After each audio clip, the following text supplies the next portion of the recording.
आंघोळ सुद्धा नाही केली तुम्हाला कोण नाही बघत आहे, तुम्ही कशाला टेन्शन घेताय? माझी दीदी ना मनाने लय चांगली आहे बरं का. फक्त बॉयफ्रेंड निवडताना माती खाते, तुम्हाला सांगते. ती असं नको बोलू. बिल्डिंग मधल्या सगळ्या काकू आणि माझा बॉयफ्रेंड पण तुला फॉलो करतो ना. बरोबर, सॉरी.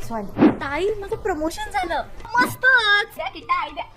कधीपासून काम करताय तुम्ही इकडं? मी मुंबईत तर 7 वर्षापासून राहते. या शहराने ना मला कधी आपलंसं केलं मला कळलंच नाही. मराठी माणूस सर्वांना आपलंसं करून ठेवतो दीदी. मुंबई असो किंवा मालवण, इथल्या प्रत्येक बाईला एकदम सुरक्षित वाटतं. कारण महायुती ना सर्वांसाठी सगळं काही करते दीदी. सर्वांची सुरक्षा लक्षात घेते. महाराष्ट्रातील लोकांना सक्षम करण्यासाठी लाडकी बहीण योजनांसारख्या योजनांद्वारे मदत करताय. त्यात महिलांना 2100 रुपये प्रति महिना अनुदान मिळते. तसं महायुतीने इतर क्षेत्रांमध्येही विकासावर लक्ष दिले. जसं solar project, ED project, Atal Setu bridge, ज्याच्यामुळे तुम्ही ऑफिस मध्ये एकदम पटपट पोहोचता. तसं तुम्हाला एक गोष्ट लक्षात आहे ना? काय?